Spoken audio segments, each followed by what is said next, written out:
Kom ons open net met gebed. Hemelse Vader, ons leef in baie ernstige tye en ons bid vir wysheid in Jesus naam. Amen. Oor die 170 jaar word die 3 engel boodskap al verkondig. Dit het stadig begin met die eerste, die tweede, die derde engel. En in Openbaring hoofstuk 18 het ons die luideroep, wat nie net die tweede engelboodskap herhaal nie, maar bykomend verklaar hoekom dit noodsaaklik is om uit Babylon uit te kom. Oor die 170 jaar weer klink hierdie boodskap in die wêreld. En die vraag is, het dit sy werk gedoen? Het dit sy werk gedoen? Nou hierdie preek wat ek wil preek, sy naam is Terah het in Haran gesterf. En dis nou 'n snaakse titel, maar dit gaan oor die toestand waarin ons moet wees en die boodskap wat verkondig is, moes sy werk gedoen het. En wat is hierdie werk wat hierdie boodskap moes gedoen het? Ons lees in Genesis hoofstuk 11 vers 26, toe Terah 70 jaar oud was, het hy die vader geword van Abram, Nahor en Haran.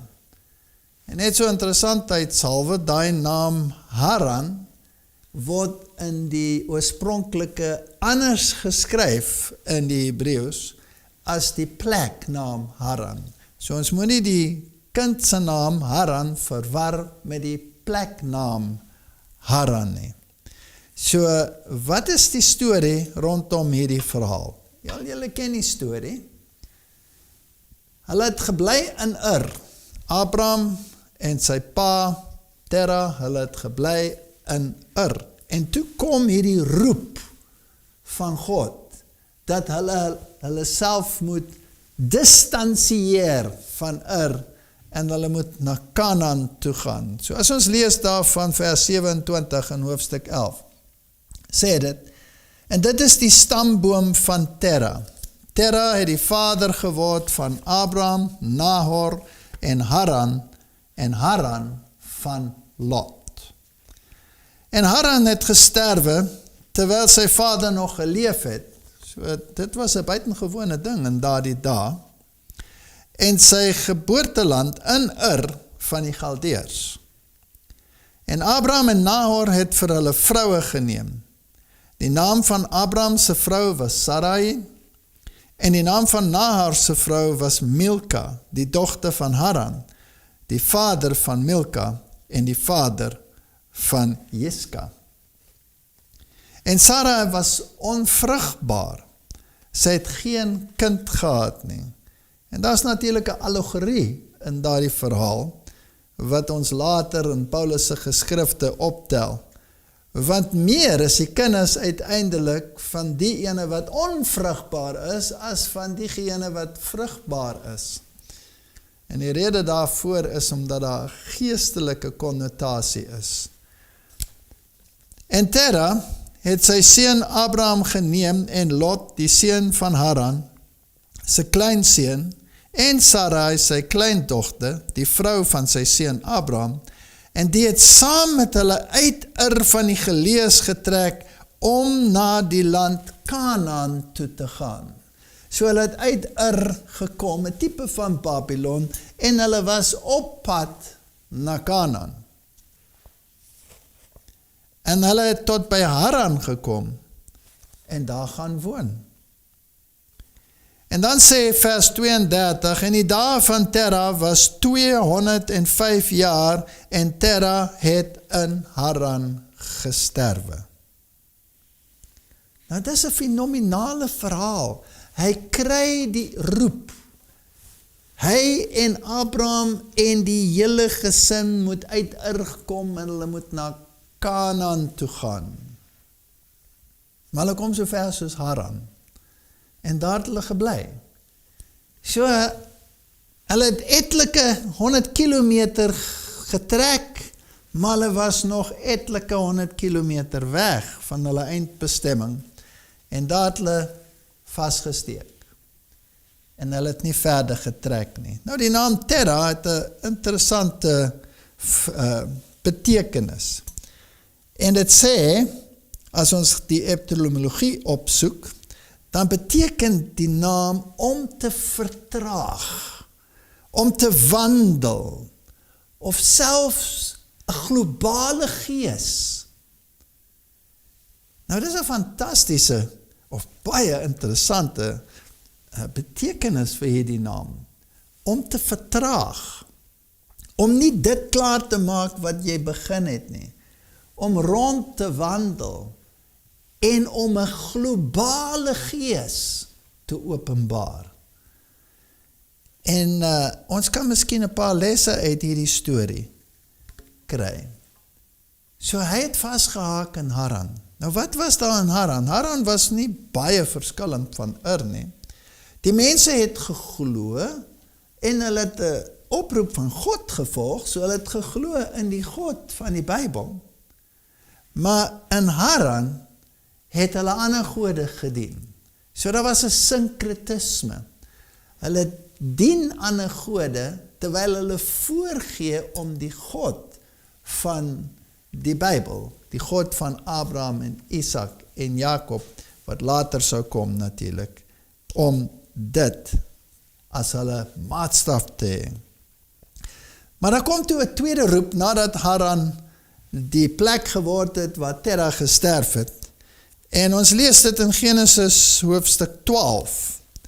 En die Here het aan Abraham gesê, gaan jy uit jou land uit, jou familie en uit jou vader se huis, na die land wat ek vir jou sal wys. So hier is 'n tweede roep, daar's 2 roepe wat hy gekry het. En dan die belofte, en ek sal jou 'n groot nasie maak en jou seën, en jou naam so groot maak dat jy 'n seën sal wees. Nou onthou, sy vrou was onvrugbaar, en nogtans is hierdie geweldige belofte daar. En ek sal seën diegene wat jou seën, en hom vervloek wat jou vervloek, en in jou sal die geslagte van die aarde geseën word. Die geslagte van die aarde, dit sluit die hele mensdom in. Toe het Abraham weggetrek soos die Here hom gesê het. En Lot het saam met hom getrek. En Abraham was 75 jaar oud by sy vertrek uit Haran. As ek dit lees, dan kry ek sommer hoop vir myself.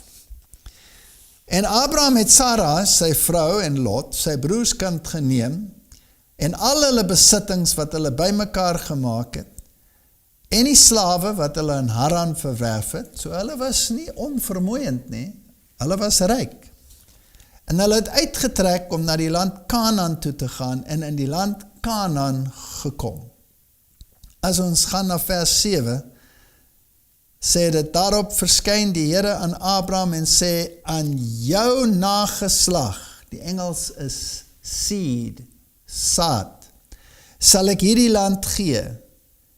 Toe bou hy daar 'n altaar vir die Here wat aan hom verskyn het. So, toe hy daar aankom in Kanaan, toe bou hy 'n altaar. Nou, basies wat hy gedoen is, hy het die evangelie verkondig, want op hierdie altaar is daar natuurlik 'n lammetjie geslag. So toe hy kom in hierdie goddelose Kanaan, toe bou hy 'n altaar. En die belofte was, hierdie land sal vir jou saad gegee word. Vers 8 sê, en daarvandaan het hy verder versit na die gebergte ook van Bet-El, dit beteken die huis van God, en sy tent opgeslaan tussen Bet-El en die weste, en Ai aan die ooste kant, en daar vir die Here 'n altaar gebou, en die naam van die Here aangeroep. So weer eens het hy 'n altaar gebou. Met ander woorde, hy het in tipe die evangelie verkondig in hierdie goddelose plek. Maar dan is daar hierdie vers 9, hoofstuk 12. Daarna het Abraham verder na die suidland weggetrek. Met ander woorde, hy het Egipte toe getrek. Nou daar het hy moeilikheid opgetel. En hy het amper sy vrou verloor. Hy het geen opdrag gehad van God om na Egipte toe gaan nie. Maar ons het 'n neiging om na Egipte toe te gaan. Egipte staan natuurlik vir 'n ideologie wat God uitsluit, waar die mens sy eie besluite maak. En God het vir hom geen opdrag gegee nie. En hy moes deur moeilike tye gaan om die les te leer. En hy het dit nie dadelik geleer nie, maar hy het dieselfde foute weer gemaak en weer gemaak en weer gemaak. En net so is ons. Nou is interessant dat Wesley skryf oor hierdie verhaal van toe hulle uit Ur uitgetrek het. En hy sê, hier was 'n toets wat bedoel is om sy geloof te toets en sy gehoorsaamheid. So twee dinge word getoets. As die roep kom uit Haran uit, of kom uit Babylon uit, of kom uit Ur uit, want die drie is simbolies van dieselfde geestesgesindheid. Dan moet jy gehoorsaam wees en jou geloof gaan getoets word. Daai twee aspekte is baie belangrik. En dan sê Wesley, interessant, hy sê, toe daai roep kom, toe was dit natuurlik moeilik, want dit was 'n versoeking. Hoe gaan ek nou hierdie gemaksone van my verlaat? En hierdie mense was godsdienstig. En die Bybel sê, hulle het daar ander gode aanbid. En ons lees byvoorbeeld in Joshua hoofstuk 24 in vers 2, dat Terah in Haran ander gode gedien het. Nou wat 'n gode het hy nou gedien? Hy het die maangod veral aanbid. Die maangod, daai sekelmaangod. En hy het dit gedoen in die naam van Jahweh. So dit was 'n sinkretisme. En God het gesê, kom uit haar uit. En Wesley sê, die oproep was om te vlug. Gaan uit, vlug vir jou lewe, kom weg van Haran, gaan na Kanaan toe. Nou hier is my vraag. Was Kanaan nou 'n beter plek om te wees as Haran? Want Kanaan was die goddeloosste plek op die ganse aardbodem. Onthou, toe die nasate van Noag hierdie nuwe aarde beset het, dan vertel die Bybel vir ons van hierdie verhaal toe Gam opgetree teenoor sy vader se naaktheid, en wat die resultaat daarvan was. En daar is 'n vloek uitgespreek. Vervloek is Kanaan. Het is interessant dat die vloek nie op Gam gerus het nie, maar op Kanaan. Met ander woorde, die sondige toestand wat Gam geopenbaar het, sou veral in sy seun Kanaan groot word en duidelik word. So die afvalligste mense op aarde was die nasate van Kanaan, die Kanaaniete. En dit is juist na hierdie plek waar Abraham heen gestuur word. Nou stel julle voor, die oproep is kom uit Haran uit, waar hulle daarom nog God aanbid het. Met ander woorde, hulle het kerk toe gegaan. En hulle het geluister na die kerkklokke, as ons dit nou in 'n moderne konteks kan plaas. En hulle het aanbid, en hulle het liedere gesing, maar daar was 'n sinkretisme. Hulle het nie eers geweet dat hulle besig is met 'n valse godsdiens nie. En die oproep was, kom uit daar uit. Nou daar is ook so 'n oproep aan die einde van die tyd. Kom uit Babylon uit, dat julle nie deel sal wees van hulle sondes nie, die oortreding van God se wet nie. Dit is die definisie van sonde. Kom uit! En dit is veiliger om na die goddeloosste plek op aarde te gaan, as om in Haran te bly. Nou dit is nogal insiggewend. En as ons onsself vra, hoekom dit so is, dan moet ons dink in 'n moderne konteks. Soos ons besê het aan die begin, oor 170 jaar preek ons die boodskap van die 3 engele boodskap. Die ewige evangelie in sy glorie moet verkondig word. Daardie ewige evangelie staan op 2 bene. Daar is 'n wet en daar word gehoorsaamheid geëis van die wet en daar is 'n verlossing. So genade en geregtigheid gaan saam. Dit is die ewige evangelie. En daar's gevolge as dit nie nagekom word nie. En ons moet God aanbid en vir hom die heerlikheid gee, want hy is die skepper God, niemand anders nie. Daar's nie 'n evolusie of iemand anders wat die eer kan kry vir die skepping nie. En die tweede een is Babylon het geval, hierdie godsdienstige stelsel met sy sinkretisme, met sy Baal aanbiddingstyl, terwyl hy voorgee om die God van die Bybel te dien. Hy het geval. Die leideroep sê, hy het nie net geval nie, hy het 'n huis van demone geword. En die oproep is, kom uit my volk, in Openbaring 18. Het is fascinerend vir my, dat die eerste engel, wat opgevolg word deur die tweede engel, Babylon het geval, nie die woorde by het nie, kom uit my volk nie. Net 'n verklaring dat hy geval het. Maar hier teen die einde, in die leideroep, word daar 'n oproep gedoen aan die ganse mensdom.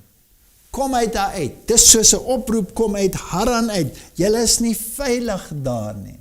Ja, maar die wêreld is in so 'n verskriklike toestand. En dis waarheen Abraham gestuur is. Na hierdie verskriklike sondige land, Kanaan. Ek wil voorgee dat die situasie in Kanaan en die toestand in Kanaan sodanig was dat ons dit kan vergelyk met die tyd waarin ons woon. God se eindtyd volk sit in 'n Kanaan. Dis nie die hemelse Kanaan nie, dit is 'n gevalle Kanaan, soos wat dit destyds was. En die oordeel is op pad om nou te onderskei tussen die wat vir God staan en wat teen hom is. Nou die interessante ding is, hierdie woord Haran verskyn verskeie kere in die Bybel. En ons stel dit weer op as ons gaan na die storie van Jakob en Esau. Julle weet wat daar gebeur het. En Jakob het die geboortereg op 'n onoordeelkundige manier gesteel van Esau. En Esau wou hom doodmaak. En daar was die storie van waarheen sou hy vlug. En ons lees in Genesis hoofstuk 27. Maar toe hulle aan Rebekka die woorde van Esau, haar oudste seun, vertel, dat hy hom wou doodmaak naamlik, stuur sy en laat Jakob haar jongste seun roep en sê vir hom, kyk, jou broer Esau sal hom op jou wreek, deur jou dood te maak. My seun, luister nou na my, maak jou klaar, vlug tog na Haran, na my broer Laban. En daar moes hy vlug na Haran toe. So weg uit Kanaan, terug Haran toe. Nou was Haran baie goed vir hom. Was Laban baie goed vir hom? En die antwoord is natuurlik nee, want Haran was nou wel die plek waar die familie gebly het en waar hulle nog die God van die Bybel, al is dit nou in 'n sinkretistiese vorm aanbid het. Dis interessant, dat selfs Abraham wou nie hê dat sy seun Isak 'n vrou sou neem van die Kanaaniete nie. Hy het een gaan haal in Haran. En nou dieselfde met die geval van Jakob. Hulle wou ook nie hê hulle kinders moet vrouens neem van die kinders van Kanaan nie, maar Esau het. En dit het die ouers baie ongelukkig gestem. Uiteindelik het Esau maar 'n kompromis gemaak en een van die Ismaelitiese vrouens gevat en gedink dat hy sy ouers daarmee sou behaag. Maar dit is anders as ons gaan na Genesis 28 vers 1. Toe het Isak Jakob geroep en hom geseën en hy het hom beveel gegee met die woorde: jy mag geen vrou neem uit die dogters van Kanaan nie. Maak jou klaar, gaan na Padan Aram, na die huis van Betuel. Met ander woorde, hy stuur hom Haran toe. En daar gaan jy bly, want jou broer wil jou natuurlik doodmaak. En dan sê dit in vers 4, en mag hy jou gee die seun van Abraham, en jou nageslag saam met jou, dat jy die land van jou vreemdelingskap in besit kan neem, wat God aan Abraham gegee het. En toe het Isak Jakob dan weggestuur, en hy het na Padan Aram gegaan, na Laban, die seun van Betuel, en daar moes hy vertoef. Maar hy is nou nog op pad soontoe, en terwyl hy nog in Kanaan is, gaan lê hy en hy het 'n visioen. En dit is 'n fenominale storie. Ons lees dit in Genesis 28 vers 10, en Jakob het uit Berseba uitgetrek en na Haran gegaan. Daarop kom hy by die plek waar hy die nag oorgebly het, want die son was al onder, en hy neem een van die klippe van die plek en sit dit onder sy hoof, en hy gaan lê en slaap op die plek. En hy het gedroom, en daar was 'n leer. En julle ken die storie, en die engele het op en af op hierdie leer beweeg. En die stem van die Here het vir hom gesê: die plek waar jy lê, dit is die plek wat ek vir jou gee. Dit was nog in Kanaan, dit was nie Haran nie, voordat hy na Haran toe sou kom. En hy antwoord in vers 16, daarop word Jakob uit sy slaap wakker en sê: waarlik, die Here is op hierdie plek. En ek het dit nie geweet nie. Ek het dit nie geweet nie. Dit is 'n fenominale sin. En hy het bevrees geword en gesê: hoe vreeslik is hierdie plek. Dit is hier niks anders as 'n huis van God nie. En dit is hier die poort van die hemel.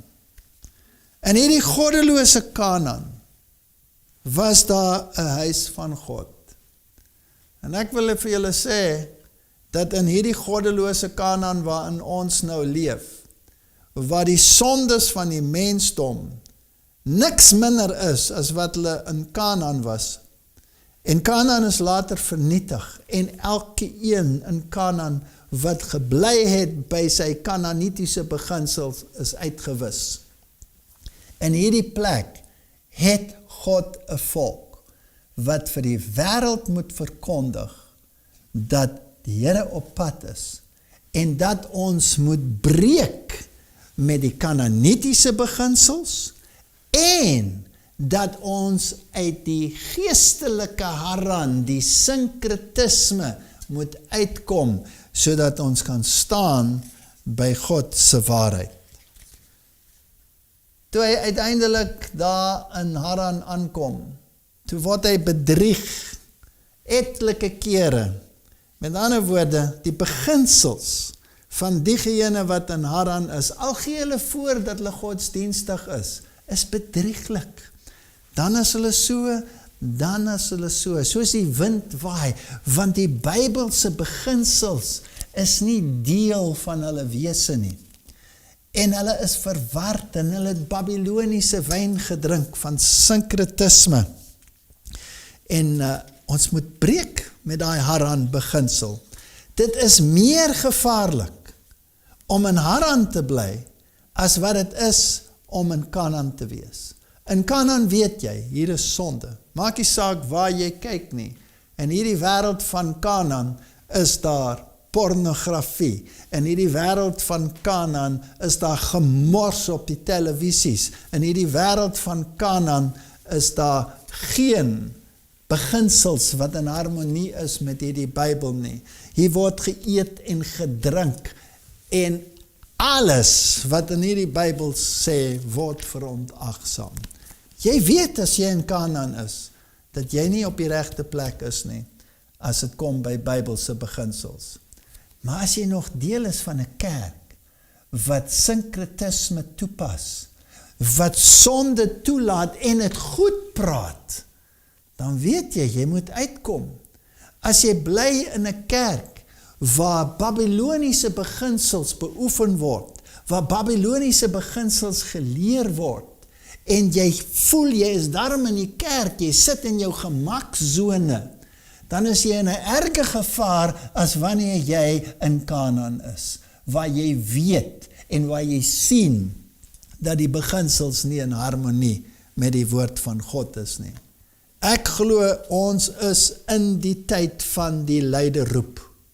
En ons leef nou in die tyd wanneer ons hart moet skree, kom uit my volk, dat jy nie deel word van haar sonde nie, dat jy nie haar pla sal beleef nie. Kom uit my volk. Dit beteken ons moet duidelik verklaar wie is Babylon. En die Haran storie wys vir ons dat jy kan die beste voornemens hê. Jy kan sê, ek is op pad na Kanaan toe, denkende aan die hemelse Kanaan. Maar jy hak vas in Haran, want jou kerk raak vir jou meer belangrik as die woord van God. Wat is belangriker? Wat sê die woord, of wat sê die kerk, of wat sê die predikant? En hoe aanbid ek God? Volgens sy maatstaf, of volgens die maatstaf van die wêreld?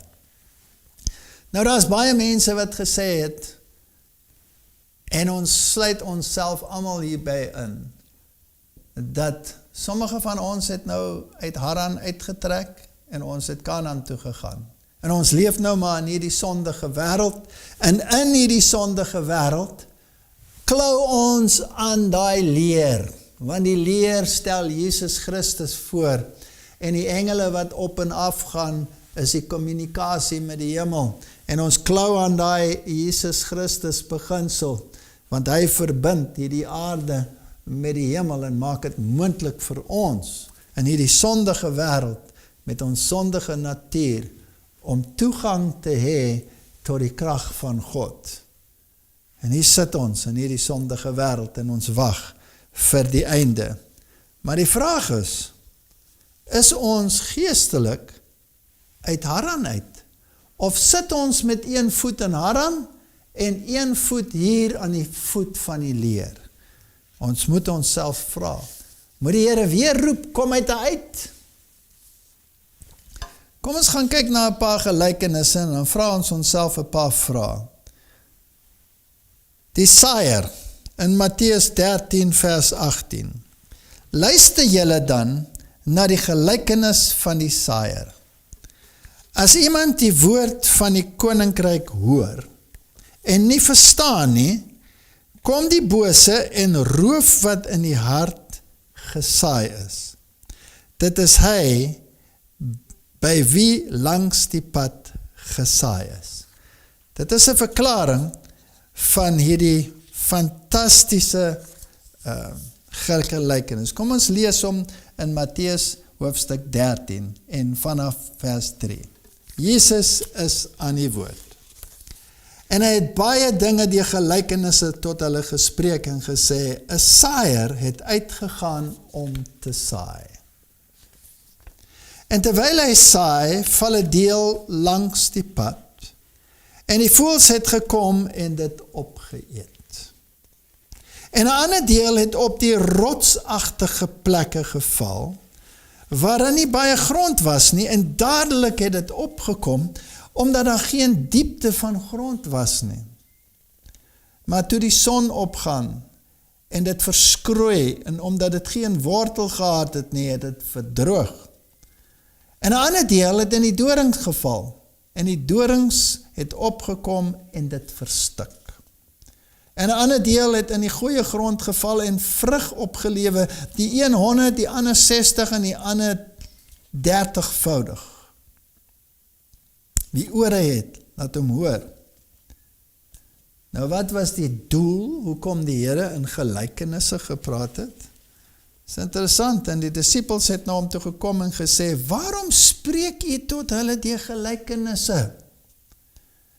Toe antwoord hy en sê vir hulle, omdat dit aan julle gegee is, om die verborgenhede van die koninkryk van die hemele te ken, maar aan hulle is dit nie gegee nie, want hy wat het, aan hom sal gegee word, en hy sal oorvloed hê, maar hy wat nie het nie, van hom sal weggeneem word, ook wat hy het. Dit klink soos harde woorde. Klink amper onregverdig, maar kom ons lees verder. Daarom spreek hy tot hulle deur gelykenisse, omdat hulle terwyl hulle sien nie, en terwyl hulle hoor nie, hoor of verstaan nie. En aan hulle word die profesie van Jesaja vervul wat sê, met die gehoor sal hulle hoor en glad nie verstaan nie, en julle sal kyk en glad nie sien nie. Want die hart van hierdie volk het stomp geword, en met die ore het hulle beswaarlik gehoor, en hulle oë het hulle toegesluit, sodat hulle nie miskien met die oë sou sien, en met die ore hoor, en met die hart verstaan, en hulle bekeer, en hulle genees nie. Nou ons moet dit vertolk, in die raamwerk waarin het gesê is. Hoekom kon hy nie direk met hulle praat nie? Wat was die rede? Hoekom het hy in gelykenisse gepraat? En wat beteken hierdie gelykenisse? Want hulle sou luister, maar hulle sou nie verstaan nie. Derhalwe praat ek met hulle in gelykenisse.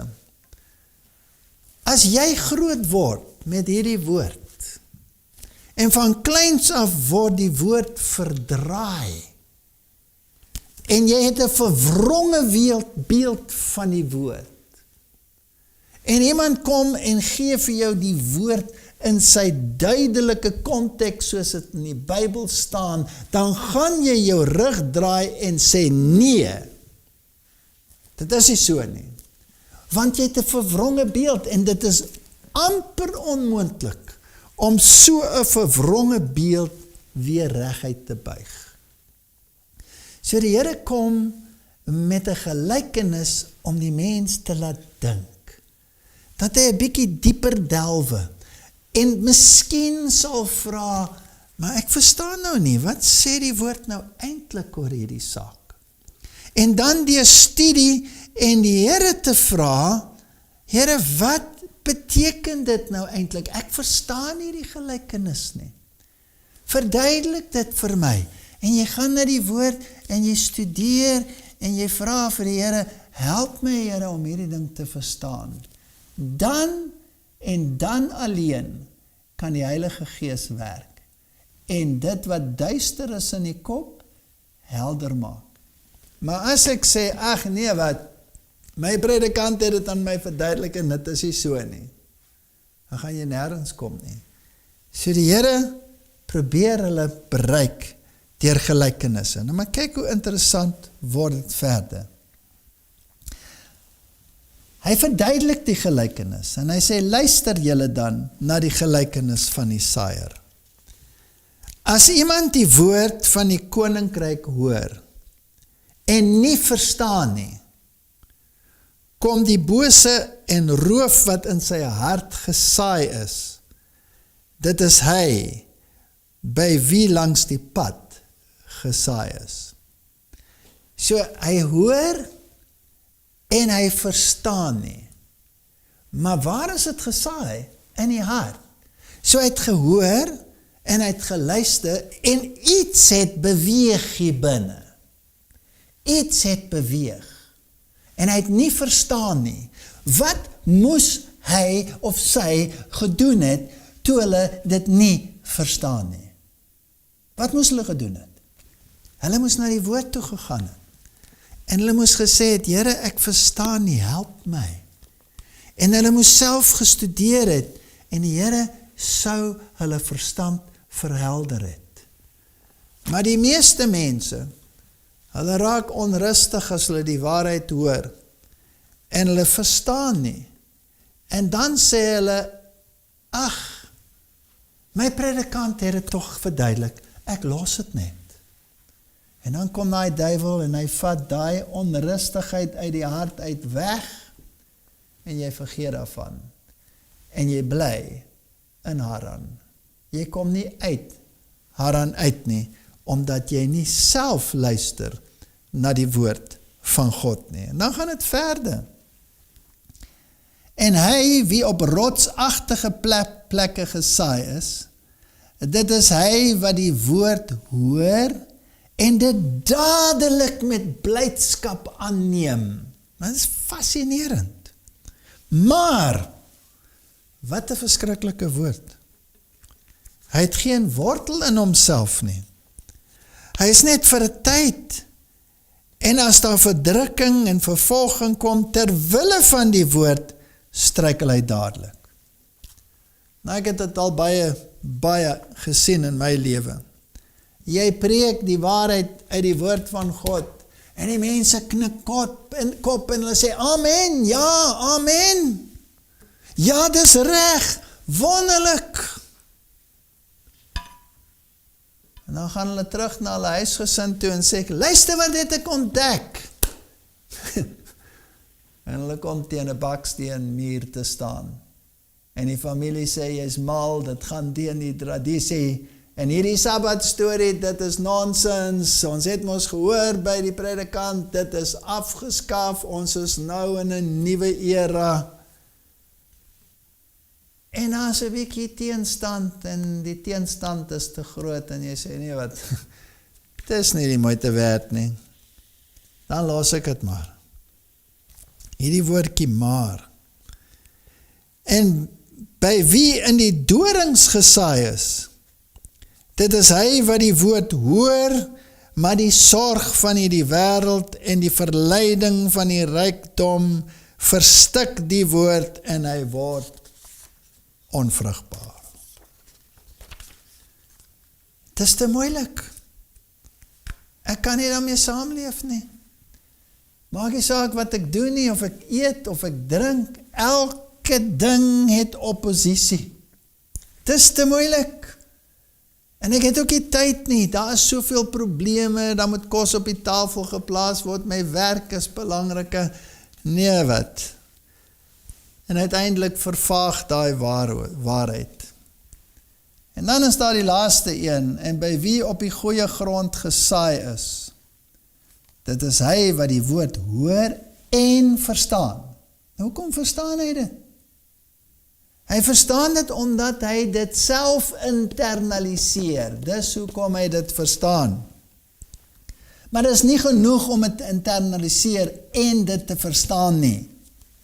Want dan volg daar iets wat dan ook vrug dra en oplewer.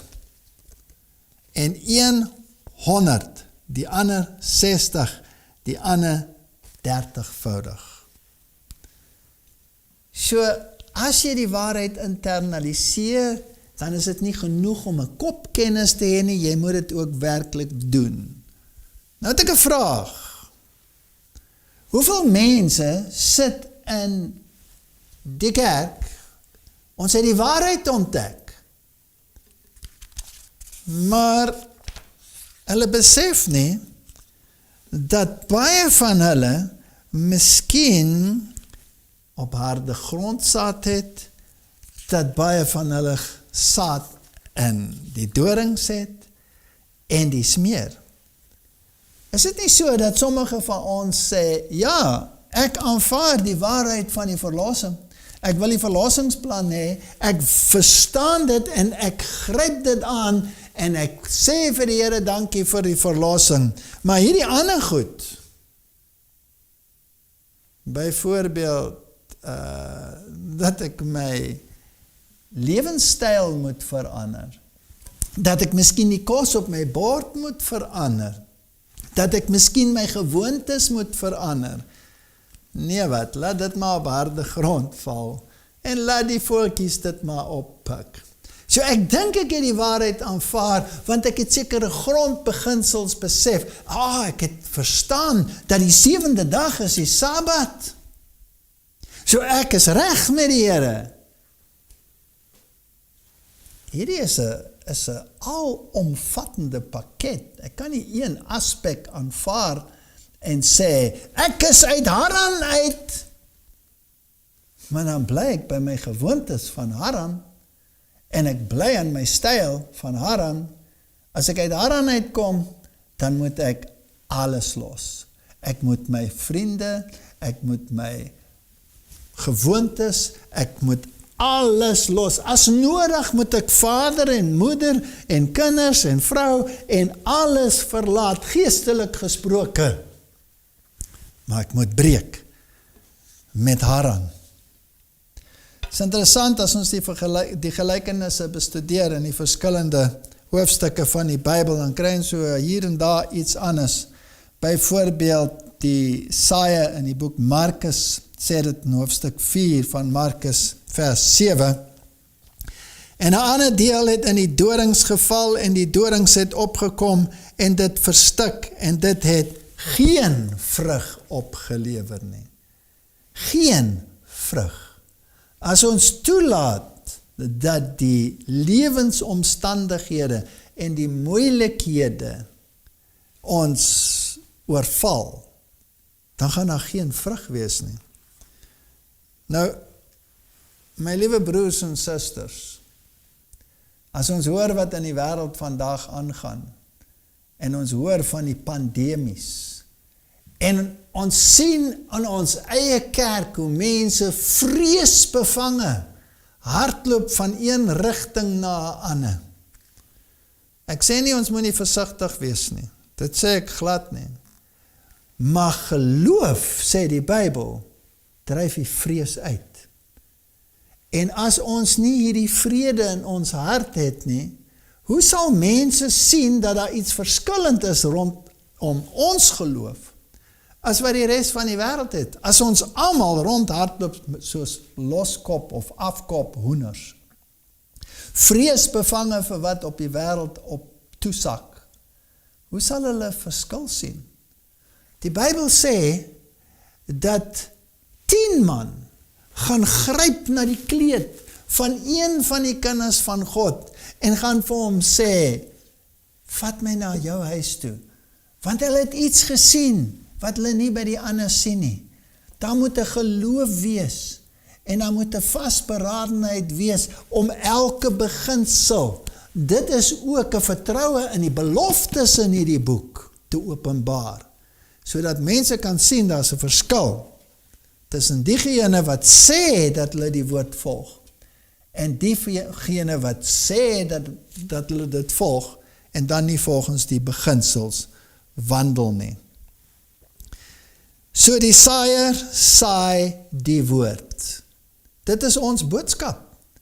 Ons is die laaste volkie op aarde met die laaste boodskap van waarskuwing aan die wêreld. En ons is diegene wat sê, kom uit haar, uit my volk, verwyder jouself uit Babylon, kom uit jou Haran denke uit.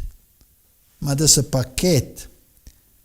En ons kan nie toelaat dat die Satan die woord oppik en dit wegvat nie.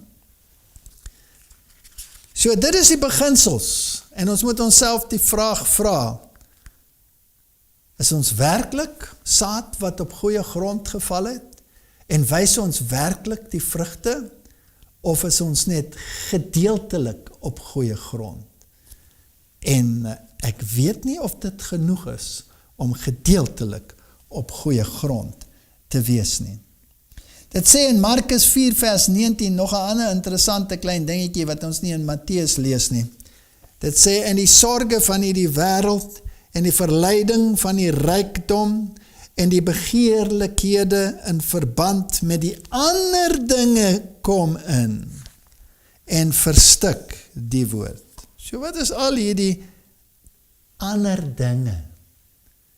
Is dit nie daardie dinge wat ons gedagtes wegvat van die woord en ons verhouding met God nie? Is dit nie die televisie wat blaar nie?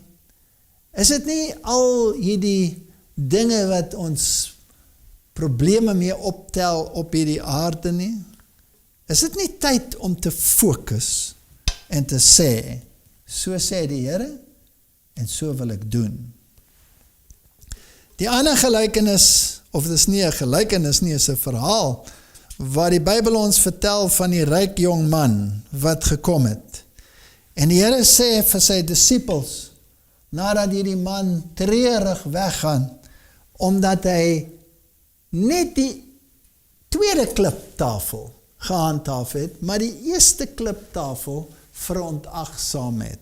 Sy verhouding met God. Sy rykdom was vir hom belangriker as God. En omdat dit sy spesifieke probleem was, het die Here vir hom gesê, gee jou rykdom weg en volg my. Nou ja, hy kon dit nie doen nie. En toe sê die Here, toe kyk Jesus rond en sê vir sy disippels, hoe beswaarlik sal hulle wat goed besit in die koninkryk van God ingaan. En het is interessant wat die reaksie van die disippels was. Vers 14, en die disippels was verbaas oor sy woorde. Hulle was verstom. Maar Jesus antwoord weer en sê vir hulle, kinders, hoe swaar is dit vir die wat op hulle goed vertrou, om in die koninkryk van God in te gaan. Dit is makliker vir die kameel om deur die oog van die naald te gaan, as vir 'n ryk man om in die koninkryk van God in te gaan. En nou sê dit weer eens, en hulle was uitermate verslae. Hulle kon dit glad nie begryp nie. Wat sê die man?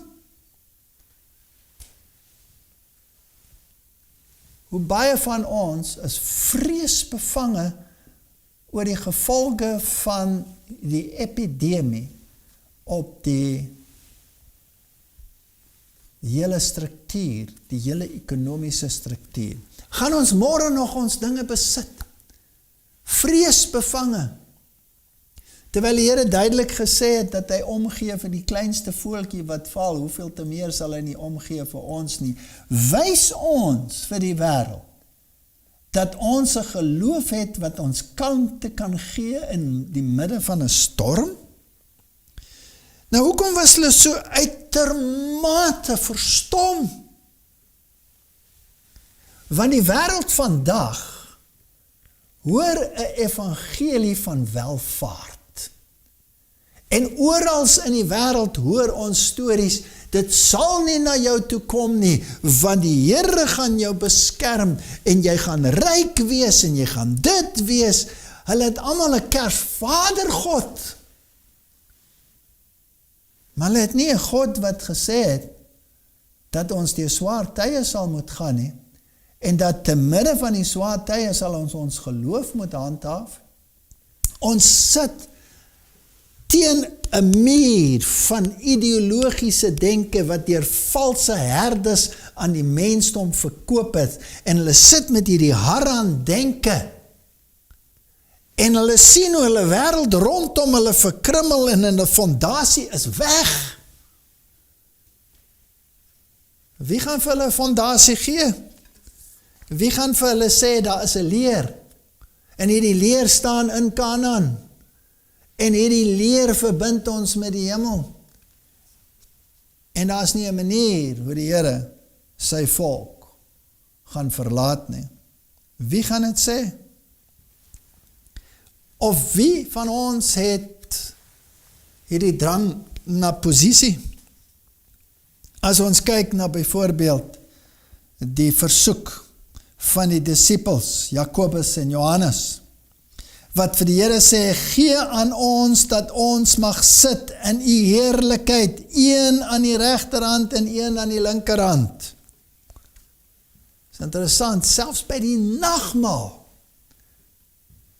sit Johannes aan die een kant en Judas aan die ander kant van die Here, en hulle wil posisie hê in die koninkryk wat kom.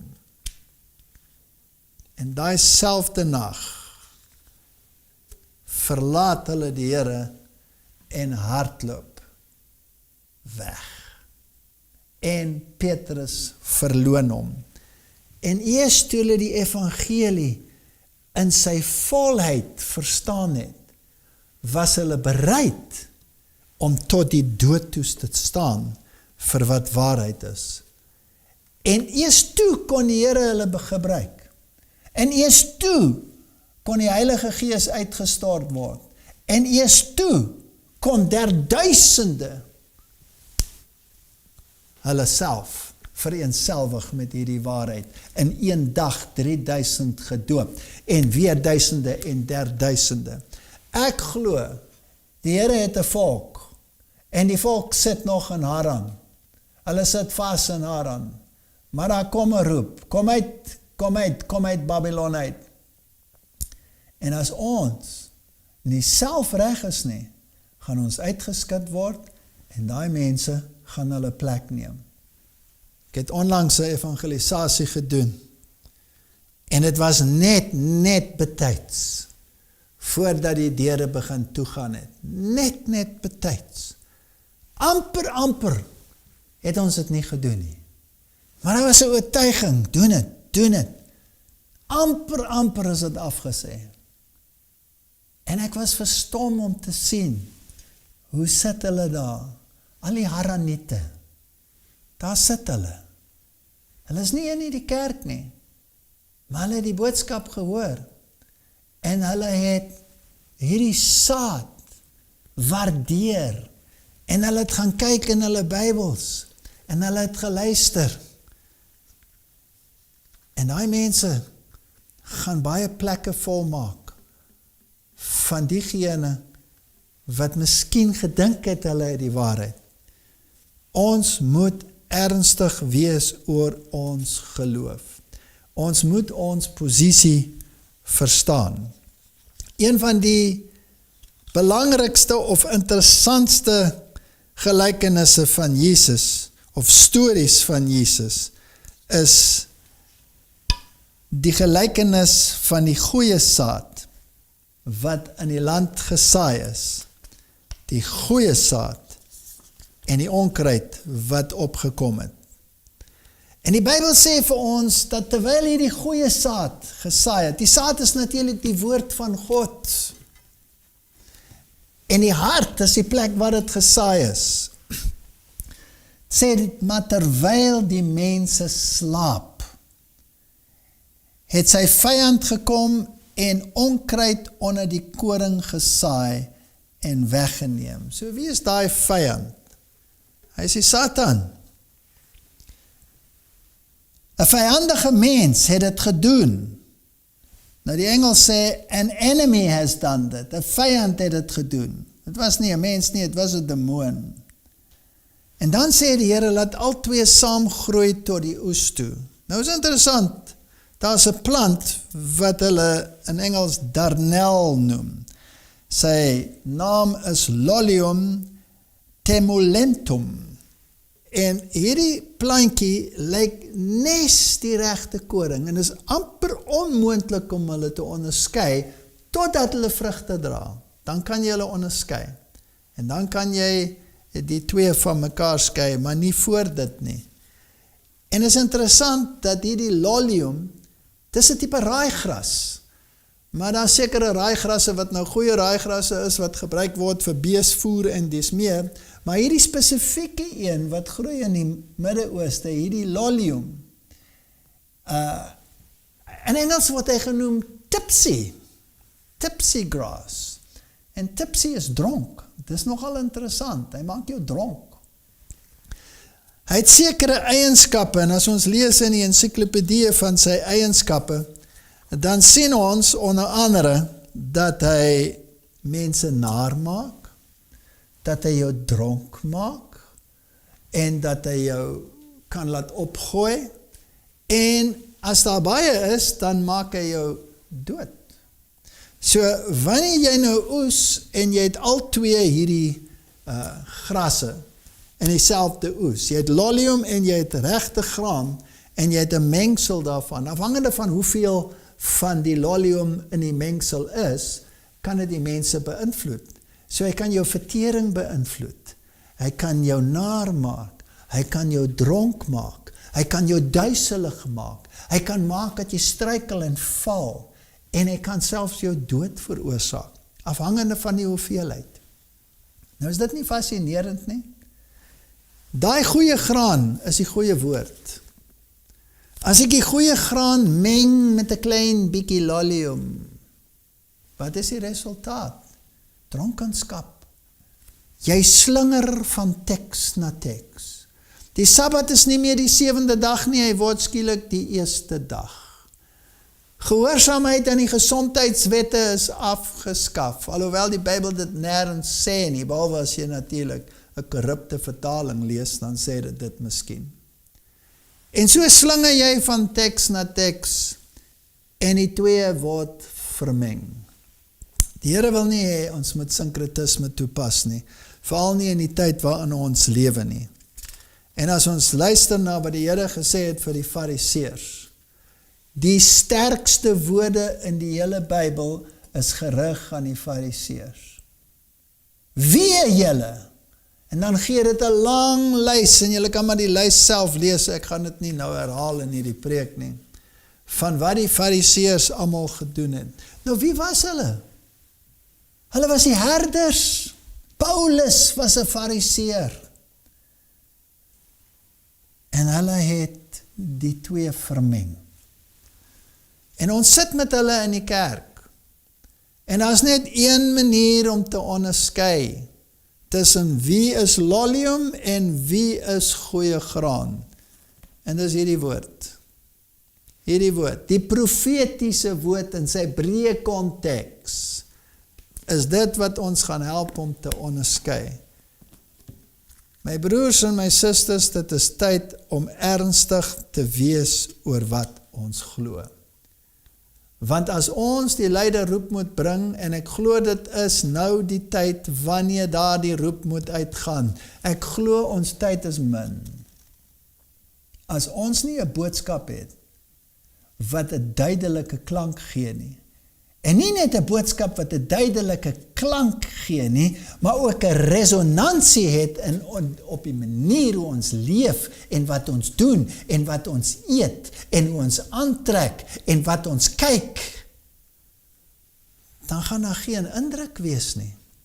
As ons nie vasstaan op ons beginsels nie, dan gaan ons 'n probleem hê. Jesaja 9 vers 14, die oudste en die aansienlike, die is die kop, en die profeet wat leuns profeteer, dit is die stert, hulle gaan afgekap word, en die leiers van hierdie volk, het verleiers geword, en die van hulle wat gelei word, is op 'n dwaalweg gebring. Die Engels sê, cause them to err, hulle het veroorsaak dat hulle op 'n verkeerde pad loop. Ons moet 'n duidelike klank gee, en dit moet nie gemeng word met versagtende woordjies nie. Sonde moet op sy naam genoem word. Wie sal staan in die tyd waarin ons lewe? Gaan lees maar daar in Matteus hoofstuk 23, wat die Here vir die valse herders van sy tyd gesê het, wee julle, en gaan kyk na al daai wee, een na die ander. Ons het presies dieselfde omstandighede in die tyd waarin ons leef. So wie sal staan? Jesaja 33 vers 14 sê, die sondaars in Sion bewe. My vriende, die mense bewe. Hulle bewe van vrees. Hulle weet nie wat op die aarde kom nie.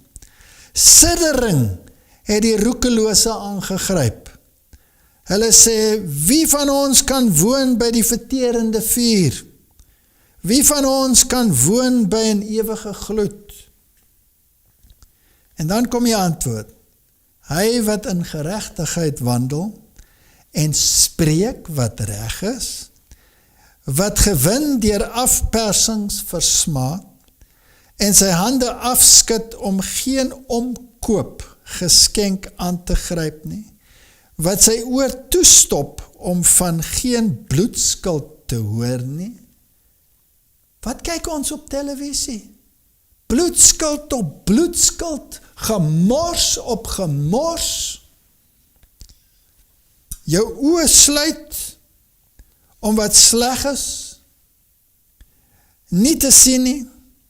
Hy sal op die hoogte woon, rotsvestings is sy burg, sy brood word hom gegee, sy water is gewis.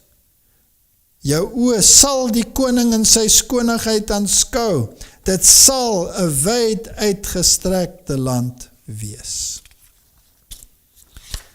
Ons moet luister na hierdie stem. Ons moet begin toepas wat ons glo. Dit is tyd om self te ondersoek. Ek wil nog een voorbeeld bespreek. En dis vir my 'n interessante voorbeeldjie. Daar's 'n vers in Handelinge hoofstuk 13 vers 1 wat dit sê: En daar was in die plaaslike gemeente in Antiochia sekere profete en leraars, naamlik Barnias en Simeon, wat Neger genoem word. Nou, hulle was die leermeesters, Barnabas en Simeon. Maar dan sê dit verder, en Lucius die Cyreniër en Manaen, wat saam met Herodes die viervors groot geword het, en Saulus. So dit noem daar twee mense, Lucius die Cyreniër en Manaen. Nou is interessant dat van Lucius hoor ons nog heel wat, en daar is geskrifte wat vandag nog aangehaal word van hom. Maar van hierdie ander man weet ons glad niks nie, behalwe dat hy groot geword het in die huis van Herodes. So Manaen was 'n aangenome seun wat in die huis van Herodes as 'n prins groot geword het. En hoe het hy die evangelie gehoor? Wat het hom daartoe beweeg om aan te sluit by die Christenkerk, om uit daai koningsgesin uit te kom en daarbij aan te sluit? Ons kry die verhaal in Matteus hoofstuk 14 en ons lees dit ook in die boek van Markus. En as ek dit net vinnig kan bespreek. En in daardie tyd het Herodes die viervors die gerug van Jesus gehoor. Met ander woorde, hy was geïnteresseerd in wat Jesus sê. En aan sy knegte gesê, hierdie man is Johannes die Doper. Hy het uit die dode opgestaan en daarom werk die kragte in hom. Want hy het mos Johannes die Doper laat doodmaak. Want Herodes het Johannes gevang, hem gebooi en in die gevangenis gesit vanweë Herodias, die vrou van Filippus se broer. En hoewel hy hom wou doodmaak, het hy die skare gevrees, omdat hulle hom vir 'n profeet gehou het. En dit is interessant wat die Bybel dan verder vertel. Maar by die viering van die verjaarsdag van Herodes, het die dogter van Herodias voor haar hulle gedans en Herodes behaag. Dat is 'n interessante typologie in daardie verhaal ook, en ek gaan nie daarop ingaan nie. Maar die feit bly staan, die dogter vra namens die ma vir die kop van Johannes die Doper. En dan gaan dieselfde ding aan die einde van die tyd gebeur. Daar gaan 'n moederkerk wees, wat 'n dogterkerk gaan vra, om vir die kop van die antitypiese Johannes die Doper te vra. Maar los dit maar daar, en ons kyk na wat verder gebeur het. Hier is Johannes in die tronk. Wat het gebeur voordat hy onthoof is? As ons gaan na die evangelie van Markus, dan lees ons die verhaal in hoofstuk 6, toe hulle vir hom antwoord, wie is dit wat daar preek? Maar toe Herodes dit hoor, sê hy, Johannes wat ek onthoof het, dit is hy het uit die dode opgestaan. So hy het gedink, Jesus is Johannes die doper. En dan verduidelik dit, hoekom? Want Herodes self het gestuur en Johannes gevangen geneem, en hom in die gevangenis gebooi vanweë Herodias, die vrou van Filippus sy broer, omdat hy met haar getrou het. Want Johannes het aan Herodes gesê, dit is nie geoorloof om die broer se vrou te hê nie. So Johannes het hom berisp. En Herodias het 'n oog op hom gehad en wou hom om die lewe bring en sy kon nie. So nou verstaan ons dat dit die vrou was wat hierdie wrok gehad het teen Johannes die doper. Want Herodes was bang vir Johannes. Daar was 'n bietjie van 'n gewete in hom, omdat hy wis dat hy 'n regverdige en heilige man was. En hy het hom beskerm. Want dit is fascinerend. Herodes het Johannes die doper beskerm. En nadat hy hom gehoor het hy baie dinge gedoen en graag na hom geluister. Het is 'n verstommende verhaal. So, hy het na hom geluister. Nou, waar was Johannes? Hy was in die tronk. Waar? In die koningspaleis, onder. So, hy het hom laat roep, en hy het graag na hom geluister. En dan sê die Bybel, hy het baie dinge gedoen. Wat beteken dit? Dit beteken dat Herodes het sy lewe begin verander. Hy het verandering in sy lewenstyl aangebring. Hy het sy karakter onder oënskou geneem en het veranderinge begin maak. Hy het graag na hom geluister.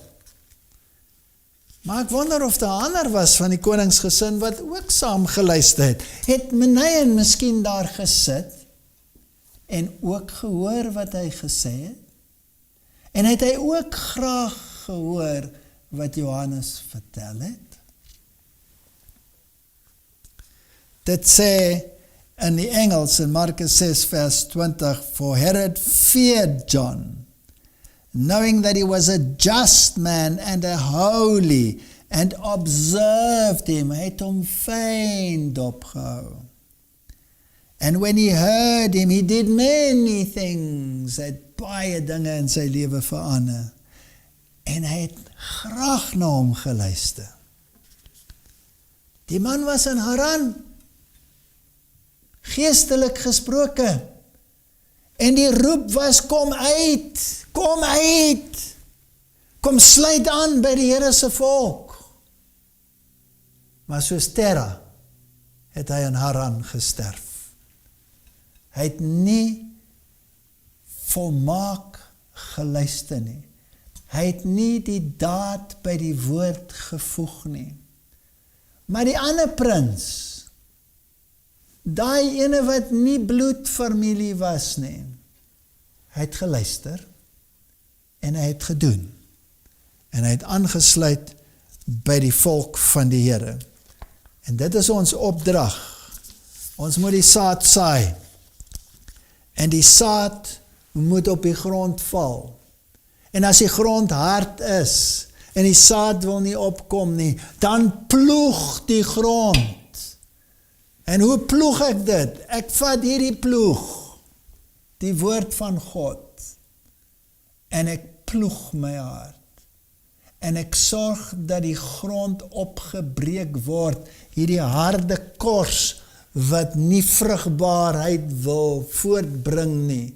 En ek ploeg hom, en ek ploeg hom, en ek bemes hom met hierdie woord van God, en ek maak seker, wat het die Here gesê? Nie wat het my predikant gesê nie, wat het hierdie ene gesê nie, wat het my vrou gesê nie, wat het my familie gesê nie, wat het die Here gesê? Herodes het geluister na Johannes. En hy wou hierdie woorde opneem en hy het baie dinge verander. Maar toe luister hy na die moederkerk se woorde deur die dogterkerk. En hy kap die kop af. Ons is in dieselfde posisie vandag. Presies dieselfde dinge gebeur met ons. Hierdie hart van ons moet geploeg word. Lukas 8 vers 15. En wat in die goeie grond val, dit is die wat nadat hulle gehoor het, die woord in edelike en goeie hart hou. Hoe kry jy 'n edelike en goeie hart? Jy ploeg hom. En met volharding vrug dra. Die Engels sê with patience, maar die woord volharding is hier 'n uitstekende vertaling van die woord. Met volharding. Broers en susters, nou is die tyd vir volharding. Galasiërs 5 vers 22. Maar die vrug van die Gees is liefde, blydskap, vrede, lankmoedigheid, vriendelikheid, goedheid, getrouheid, sagmoedigheid, selfbeheersing. Teen sulke dinge is daar geen wet nie. Maar die wat aan Christus behoort, het die vlees met sy hartstogte en begeerlikheid gekruisig. Haran moet gekruisig word. En die boodskap moet geskree word, nie net na Haran toe nie, maar ook na die Kanaaniete toe. Kom uit my volk en sluit aan by diegene wat blydskap het, liefde het, vrede het, lankmoedigheid het, vriendelikheid het, goedheid, getrouheid, sagmoedigheid, selfbeheersing. Mag die Here ons help in die tyd waarin ons lewe en mag ons ernstig ons harte ondersoek en die woord weer deel van ons lewe maak. Kom ons bid. Hemelse Vader, die wêreld is vreesbevange. Help ons om 'n standvastige rots aan hulle voor te stel, waarin daar geen of waarop daar geen vrees is nie. Maar help dat ons karakters ook in harmonie is met syne. Is my gebed in Jesus naam. Amen.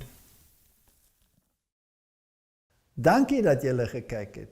Om in te skryf, klik op subscribe.